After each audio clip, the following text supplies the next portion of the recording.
There's a moment in every person's life, no matter how famous, how wealthy, how celebrated, when the weight of everything they've been carrying finally becomes too much to hold alone.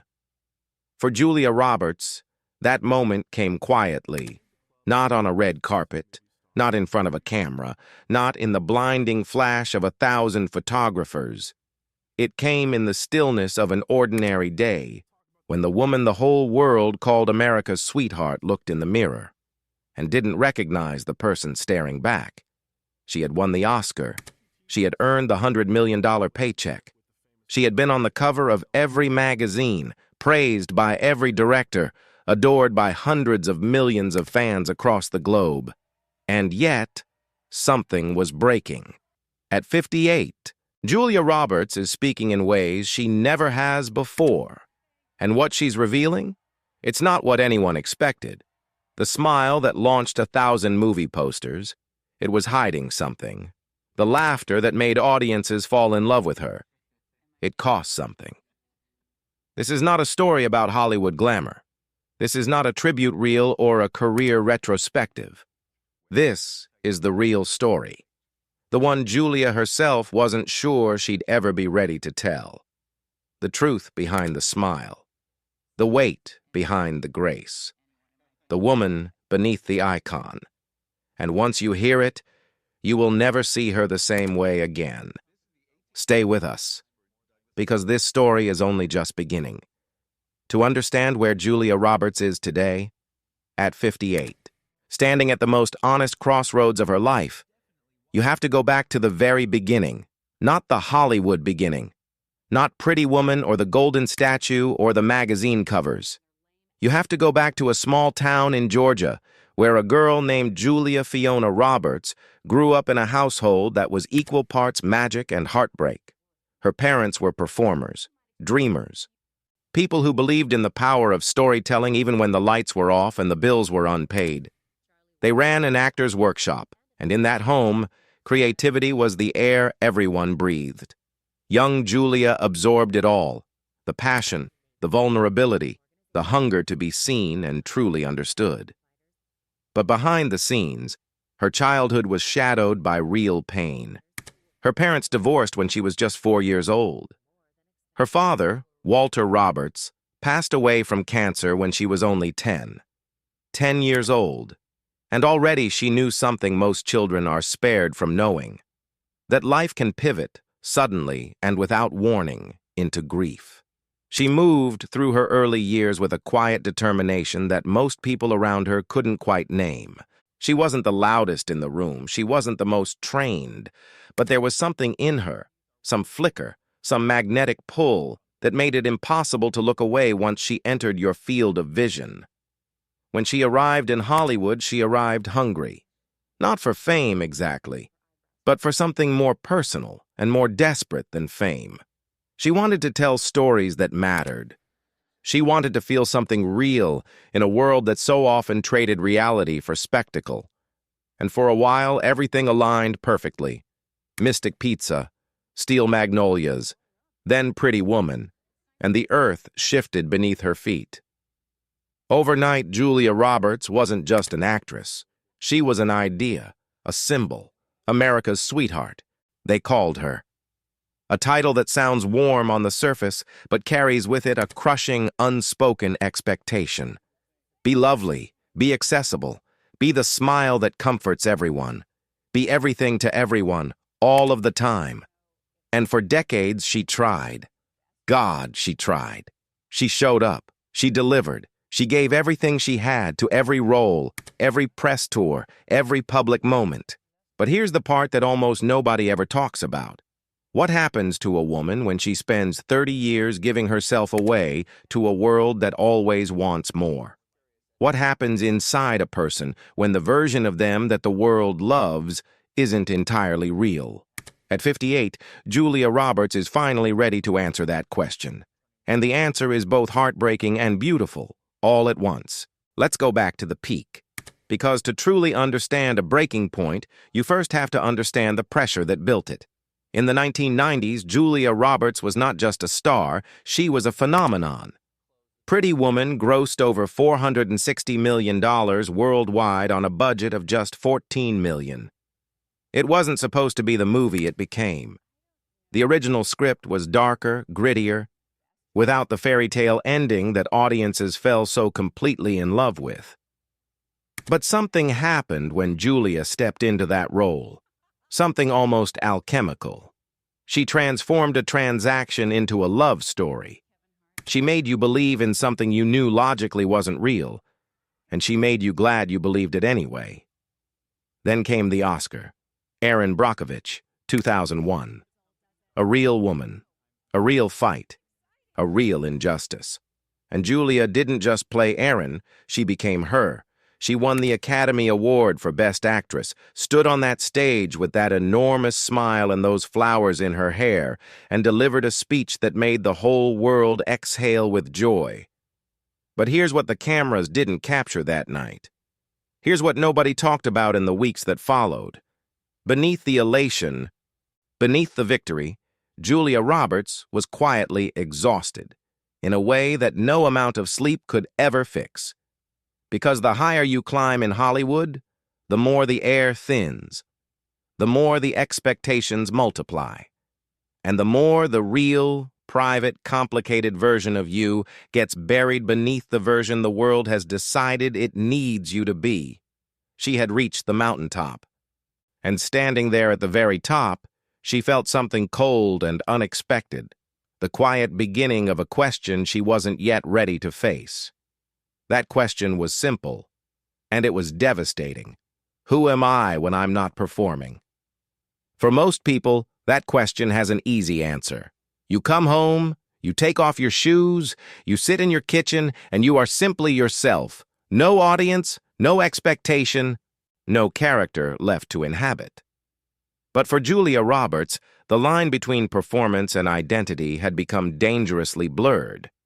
When you are told from your mid-20s that your smile is worth millions, that your laugh is a national treasure, that your presence alone can greenlight a film, you start to lose track of where the role ends and where the real person begins. She spoke in later interviews about feeling during those peak years like she was living inside a glass box.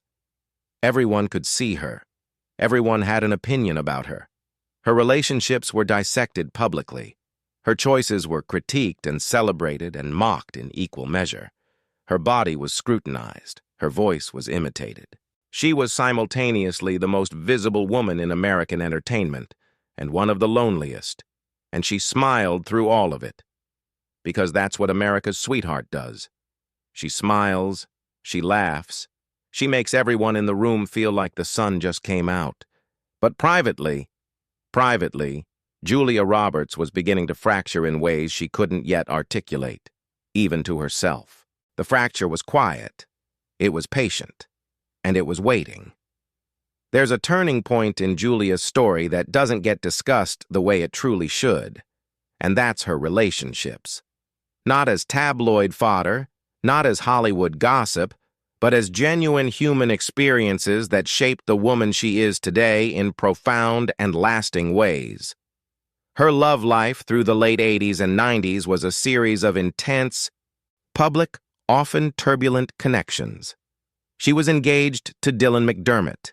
Then she fell deeply for Liam Neeson.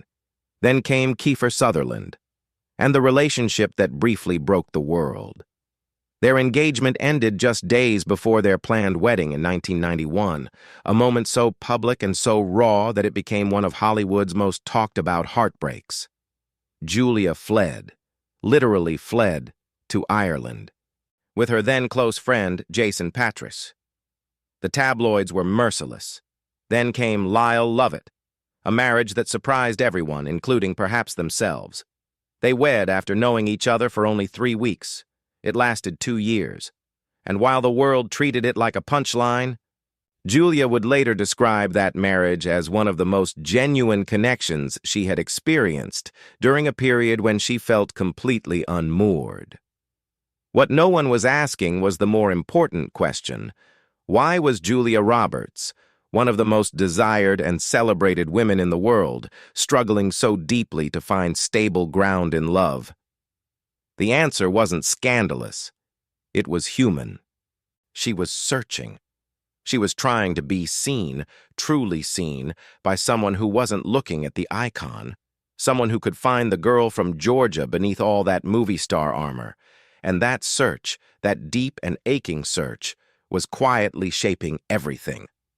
Then something changed. In 2002, Julia married cinematographer Daniel Moder, and for the first time in her public romantic life, the world watched and thought, this is real. Daniel Moder was not a celebrity. He didn't live inside the glittering ecosystem of Hollywood fame. He was a craftsman, a man who worked behind the camera, who understood light and shadow and the patience required to capture truth in a single frame. In so many ways, he was everything Julia had been unconsciously reaching for.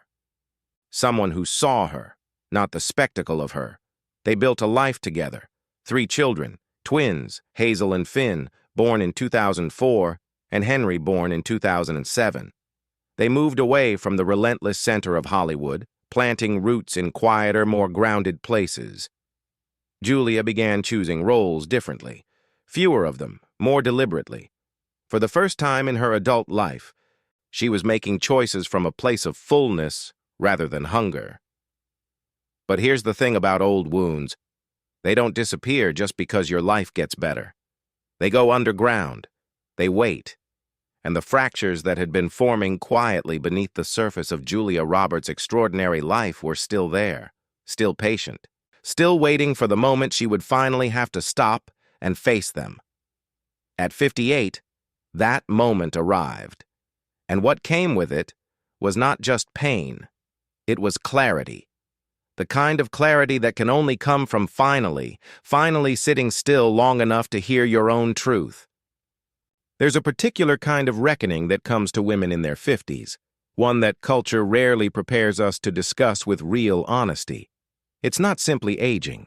It's the confrontation with everything you've deferred, everything you've suppressed, every version of yourself you quietly set aside to meet the demands of the world around you. For Julia Roberts, this reckoning arrived wrapped in the ordinariness of everyday life. Not in a dramatic moment. Not in a crisis visible from the outside. It arrived in the quiet, in the pause between one chapter closing and the next one not yet having a name. In recent years, she spoke publicly about therapy, about the work of genuinely understanding herself, not just performing wellness, not just saying the right things in interviews, but doing the actual, unglamorous, sometimes brutal internal work. She talked about learning to sit with discomfort instead of smiling past it, about learning to distinguish between what she genuinely wanted and what she had simply been conditioned to want, about learning, slowly, imperfectly, to value her own inner life with the same seriousness she had always given to her craft. And what she discovered in that process was not comfortable. What she discovered was that for decades the smile had been real, and also a shield. The laughter had been genuine, and also a deflection. The warmth that the whole world loved about her had been authentic, and also exhausting to maintain on the days when she felt anything but warm. She had been performing herself, and she was finally, at 58, ready to stop. There's a word that comes up when people close to Julia Roberts describe her during this period of deep reflection, and that word is quiet. Not the quiet of sadness, exactly.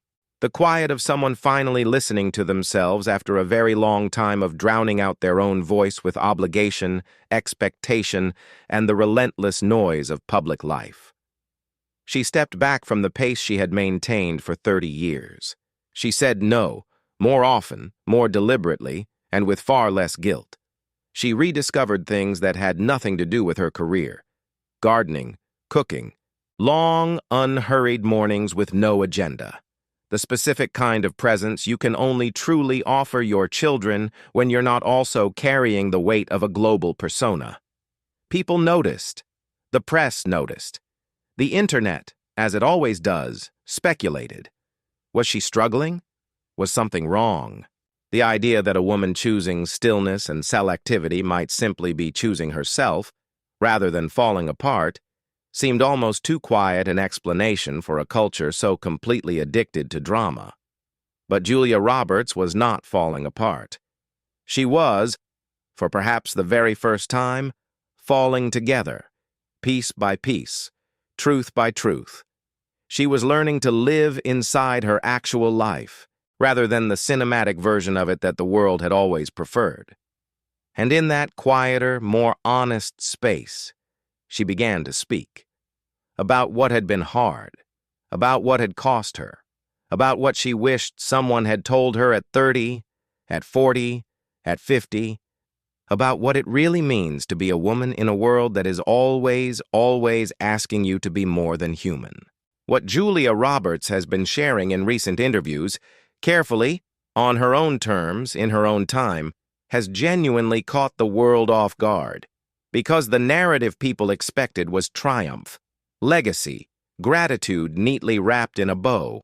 Instead, she offered something far rarer and far more valuable: honesty. She talked about the grief she still carries for her father, the father she lost at 10, the father she never got to show her Oscar to, the father whose voice she sometimes has to strain just to remember. She talked about the complexity of being a daughter to a mother she loved and sometimes struggled to understand. She talked about the loneliness of fame, not in a self-pitying way, but in a clear-eyed, almost gentle way, as if she were simply describing the loneliness of anyone who has ever been surrounded by people and still felt completely unseen. She talked about her body, about the years of having it commented on, rated, critiqued, and celebrated as though it were public property rather than the private vessel of a private human being, about learning, late but surely, to inhabit it with gratitude rather than with a performance of confidence that had masked, for so very long, a deep and familiar insecurity. And she talked about joy, real joy, not the performed version. The joy of a marriage that has lasted over 2 decades, against every Hollywood odd. The joy of watching her children grow into people she genuinely, deeply likes. The joy of choosing a role now, not because it opens a certain door or satisfies a certain expectation, but because it sparks something true inside her. Here is perhaps the most important truth Julia Roberts is sitting with at 58. And perhaps the one that resonates most deeply, not just for her, but for anyone who has ever spent years carrying a version of themselves that was built entirely for other people's comfort. You cannot maintain a persona for 30 years without eventually losing track of the person beneath it. You cannot smile through every storm without eventually having to stand in the rain and simply let yourself feel it. You cannot give everything you have to a career, to an image, to a public expectation, without eventually arriving at an empty place inside yourself and having to decide what to fill it with. Julia Roberts arrived at that empty place. And instead of panicking, instead of performing her way through it, she chose something radically simple. She chose honesty, with herself first, and then, gradually, carefully, entirely on her own terms, with the world. The breaking down the headline describes was not collapse. It was not failure. It was something far more profound and far more brave than either of those things. It was the dissolution of everything false, the careful, curated, beautiful but incomplete construction of America's sweetheart, and the quiet, powerful emergence of something truer. A woman. Complex, weathered, grateful, still grieving some things, still growing in others. Fully, imperfectly, magnificently human. At 58, Julia Roberts is not broken. She is more whole than she has ever been. And that is not heartbreaking. That is extraordinary.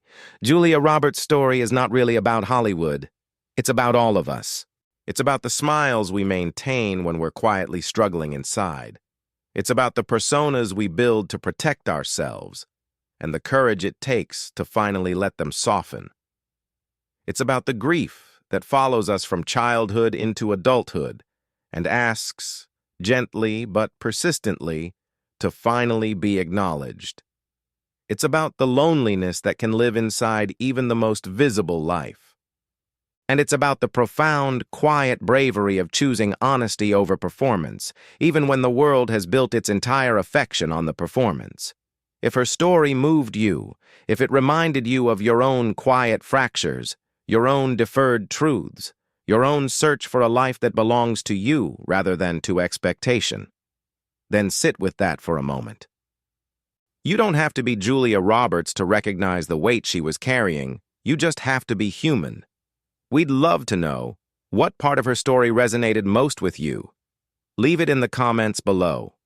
Share this with someone who needed to hear it today.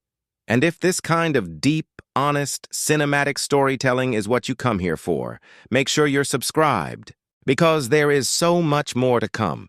Stories that matter. People who are more than their headlines. Truth that is always, always worth telling.